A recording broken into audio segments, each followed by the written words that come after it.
Hey everyone, welcome back to the 996 Howl. Unreal game. The Coyotes get their first season opener win in 7 years since 2016 against the Philadelphia Flyers. It's been a journey for season openers in the past 7 years, but what an unreal game. Electrifying game. One of the best games I've seen in so long. I'm so glad hockey's back. I'm so glad the Coyotes living up to expectations. High octane action, a lot of skill in this game. The Coyotes versus the Devils. I mean, no, we're not going to see any fighting, no huge hits. It's going to be all skill. The modern NHL.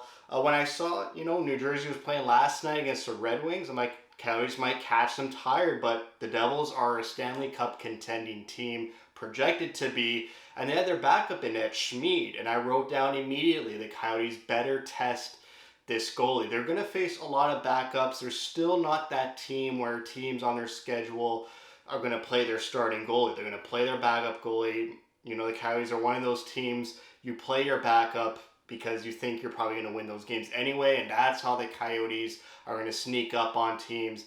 And it already started with tonight against Schmid. Even though Schmid played an amazing game and kept the Devils in it when they needed to, made some incredible saves. But let's get into a game here. The Coyotes leading the shots 5-0 in the first 5 minutes, and then Matt Dumba scores the first goal for the Coyotes season, assisted by Keller and Schmaltz, the usual suspects. They have another power play there, and they fail at it. I think the Devils had the better chance there. I believe Vamelka had to make a save. The power play units, Keller, Schmaltz, Hayden, Cooley, and Dursey. I was surprised Cooley was playing on that top unit.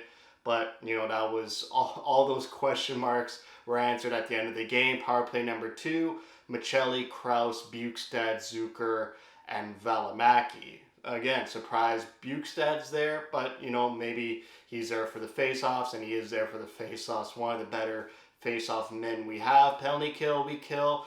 Then there was a 2-on-1, Cooley and Zucker. And Schmid, like I said, makes an amazing save. A great first period. Smiles on everyone's faces. So excited for the second period. And it started out pretty well. The first 5 minutes, again, really good. Coyotes taking control. They get their second goal on the power play.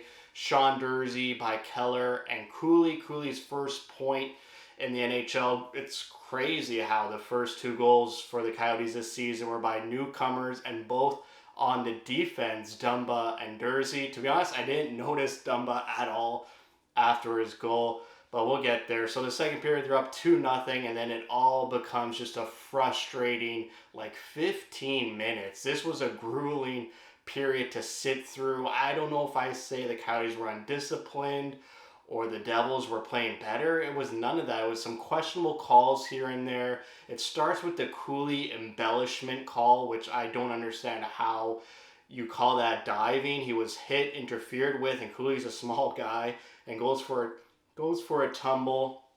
4-on-4. You don't want to play the Devils 4-on-4. The Devils are a faster, skilled team than the Coyotes. The Coyotes will get there, but you don't want to go 4-on-4. You don't want to give the Devils open ice, and they make the Coyotes pay. They go up 2-1, and then the Coyotes have 2 power plays back-to-back when it was 2-1, and I'm like, okay, the Coyotes need to show me they're a different team here. It's 2-1. You have the lead. The crowd's back into it now that the Devils have scored.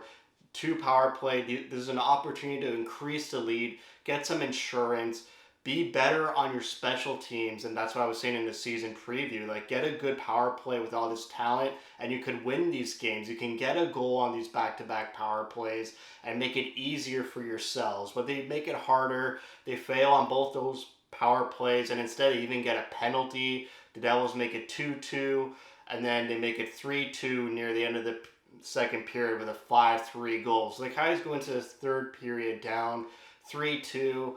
After that first period, which was amazing, the first 5 minutes of the second, great feeling as well. Just a very frustrating second period. You don't know what to expect in the third, but it was a very calm start to the third period, which I liked. 5-on-5, the Coyotes were the way better team. And that's the most important part of a hockey game is 5-on-5. I don't care about all these special teams. Sure, it is the X factor in the playoffs, and you should have good special teams. But if you're not good 5-on-5, you're not going to make the playoffs. So I really like the Coyotes play 5-on-5 when the refs weren't interfering in the game. The Coyotes looked exceptional.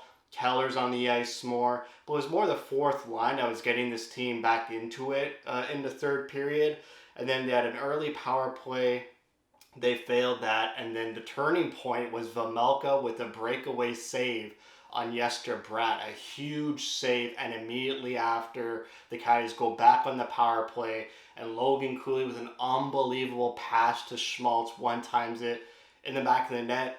Everyone was thinking that Cooley was going to pass to Dursey on the point. He gets a puck in traffic, sort of in the middle of the ice, and Dursey was wide open right in front of Cooley. Cooley's back is turned to the net, but he does a backhanded pass to Schmaltz off the half wall, one times it. Just an unbelievable play. Caught everyone off guard. Just Cooley had an amazing game, and he looked so NHL ready immediately.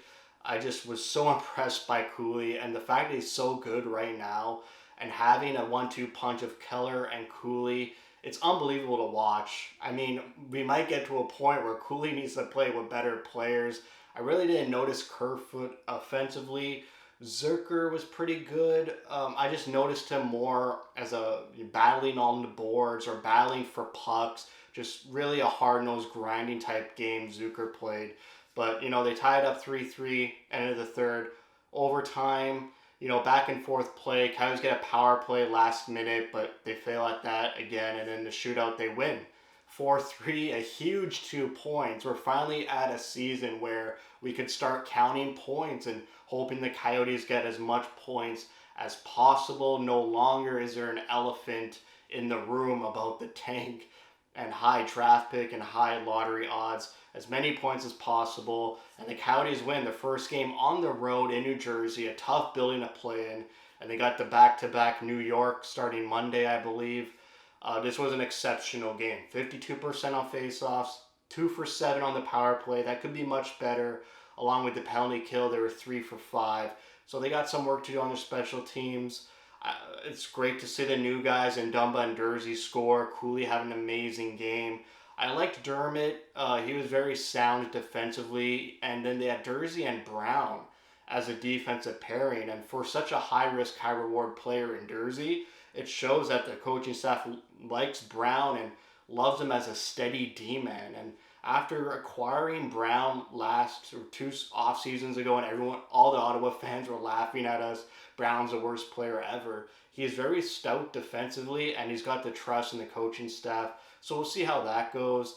I think next game, it is back-to-back games against New York, like I said. They might go, 11-7, 11 forward, 7 defensemen. I really didn't like the fourth line tonight, even though they kind of got the team back into it early in the third period. Just felt like they weren't doing much.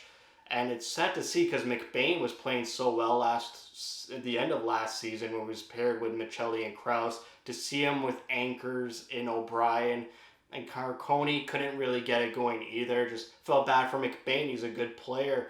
Maybe needs to play with some better players, but it is a fourth line and there's no room up there in the top 9. Maybe Kerfoot could come back down. Maybe you put McBain up there with Zucker and Cooley. There's some options, but we'll see how it shakes out for the rest of the season. I know I'm getting ahead of myself here.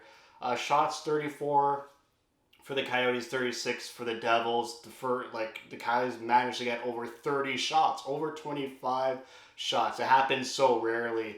And just an excellent game by the Coyotes. Sure, a bit undisciplined, but not really sure many of the calls were warranted.